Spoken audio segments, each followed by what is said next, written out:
Now, I want to start and share with you my experience of when I went to prison 2 weeks ago. It was the prison where the famous writer Oscar Wilde was incarcerated and where he wrote one of his most important works, which was a 55,000 word letter entitled De Profundis, which he addressed to his friend and former lover, Lord Alfred Douglas, better known as Bosie. Now, Bosie was not only responsible for Oscar Wilde's social demise and for his complete financial bankruptcy, but he also outed him as a homosexual and brought upon him a trial that led to Oscar Wilde being imprisoned for over 2 years. And so now, over 100 years after Oscar Wilde had been imprisoned, in the very prison, this letter was read out over 5.5 hours without a single break. Now, this experience was one of the most intense and one of the most emotional that I had ever encountered. The letter gradually develops over hours into a passionate plea about the meaning and about the importance that art can have in our life. Now, at one point of the letter, Oscar Wilde writes, "Failure is to form habits. Failure is to form habits." Now, I want to take some time today and think about these 5 words because to me, these 5 words are an incredibly powerful and apt summary of the true essence of artistic being. It is to me those people who are able to overcome any preconceived norms that society has offered them, that dare to think outside of the box, and that are able to offer us new perspectives of being. And this is exactly what it means to be an artist. And so artists are ultimately the ones who are able to overcome habits, and by doing so, they become the creators of new meaning, they become the creators of new content, and ultimately they are cultural entrepreneurs in the fullest sense of the word. Now, when I think about artists and entrepreneurs alike, I think about individuals who have the power to create something out of nothing, who deliberately do not follow the path that society has given them and instead start at a point zero. And at this point zero, they develop their very own, very idiosyncratic ideas.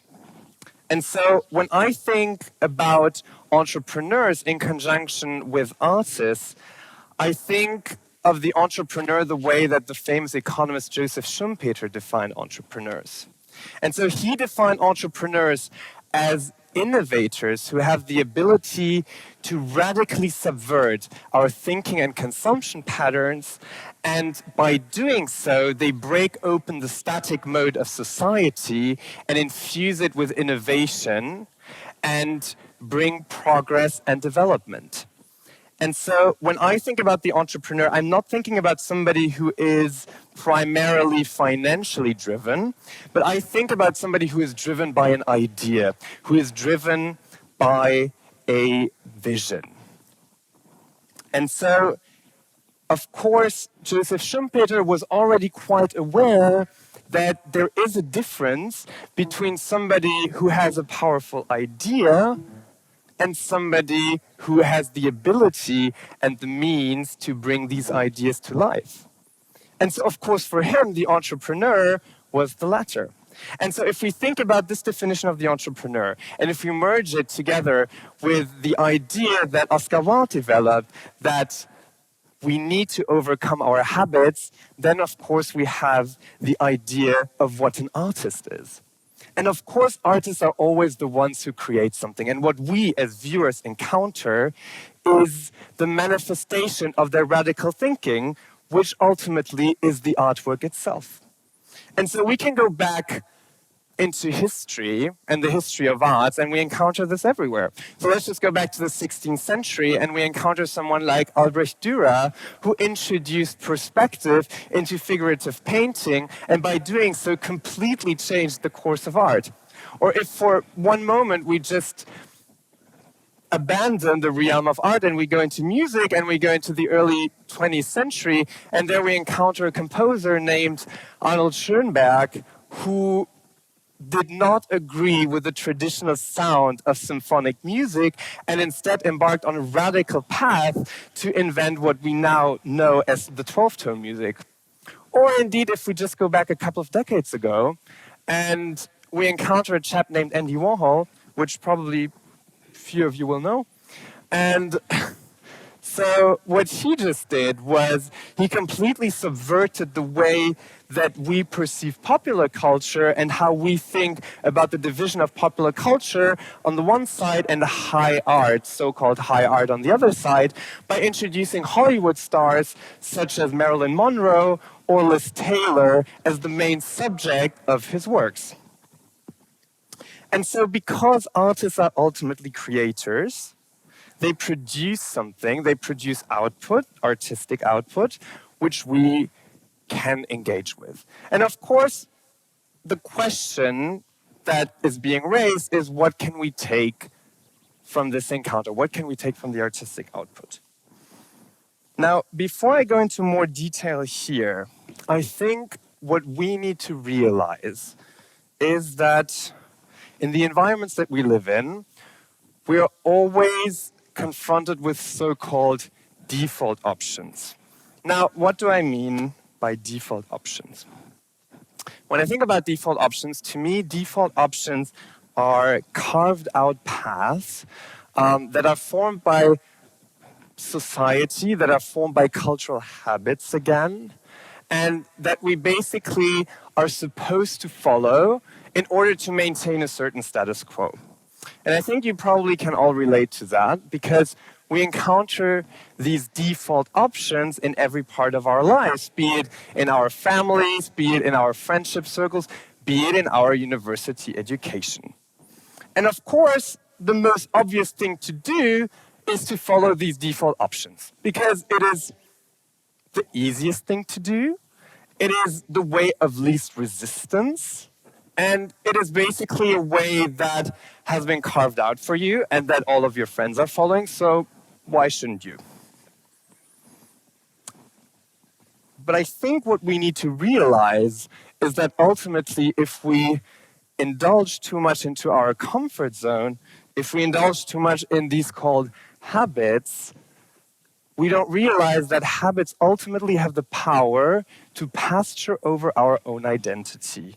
And they can pasture over our ability to become self-aware and to self-reflect on our decisions. And so ultimately what happens is that if we indulge too much into these habits, and Oscar Wilde was already quite aware of that, then we give up the responsibility that we need to have for our actions. And instead of becoming active people who reflect on our decisions, we just become passive consumers.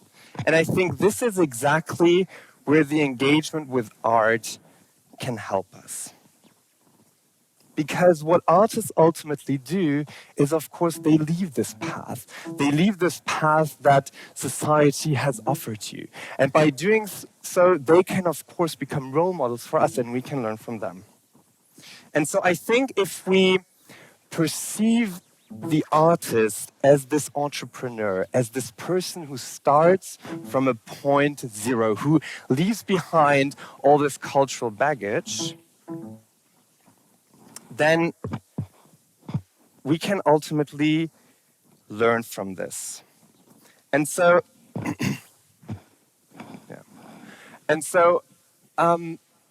I think what's very important is when you take this notion of somebody who starts from a point zero, what we can ultimately do as well is that we can get over this notion that I hear not every day, but almost every week, is that in order to engage with art and in order to, I'm going to use this horrible word, understand art, which is completely wrong, we need a certain type of education, we need a certain type of cultural background, and we need a certain point of view that we can acquire in art school or university or wherever. And so the contemporary artist Frank Stella once said about his paintings, what you see is what you see. And this is exactly what art is all about, because art doesn't care with what kind of background you come into it. It doesn't care what kind of knowledge you have, what kind of preconceived cultural background you have. What art ultimately does, it challenges you in the way that you look at things. It challenges you in the way that you see things. And it ultimately challenges you to develop creative vision. And so if we perceive art in this very way, the engagement with art can be a very personal and a very intimate one, and it can give you the ability to reflect upon you, to gain self-cognition. And it can ultimately become an encounter that is incredibly challenging, but rewarding at the same time. And this is exactly what happened to me when I was sitting in this prison for 5.5 hours without a single break, without a sip of water, without eating anything. And I'm sure it was less comfortable than those chairs that you're sitting in right now. And what was so powerful was not only that this incredible letter brought alive the persona of Oscar Wilde, but it ultimately was an encounter with somebody who was so incredibly convinced about his own ideas, who was so incredibly convinced that the way that he was perceiving life and that he had the imagination what life is and what life should be, that he was actually willing to accept prison, which was the consequence at that time, at the end of the 19th century, in order to uphold his values. And so, if we choose to leave the conventional path that society is offering us every day, if we decide to leave the mainstream conundrum of habits, then engaging with art can give us the tools and the self-confidence to do so, because artists are always the first ones who completely neglect and reject the conventional path. And by doing so, they are the ones who have the ability to uphold a mirror against society and to confront us with our own weaknesses, with our own shortcomings, and with our own failures. And I think only by becoming aware of what our weaknesses are, we ultimately become aware of who we are. And only by becoming aware of who we are, can we only become aware of what our passions are. And so I think if we dare to pursue our own ideas, if we dare to pursue our own visions, if we dare to pursue our own tastes, we can ultimately look at art the way that Oscar Wilde looked at art. And what he wrote in his letter De Profundis, we can ultimately apply to ourselves, which is art only begins where imitation ends. Thank you very much for listening.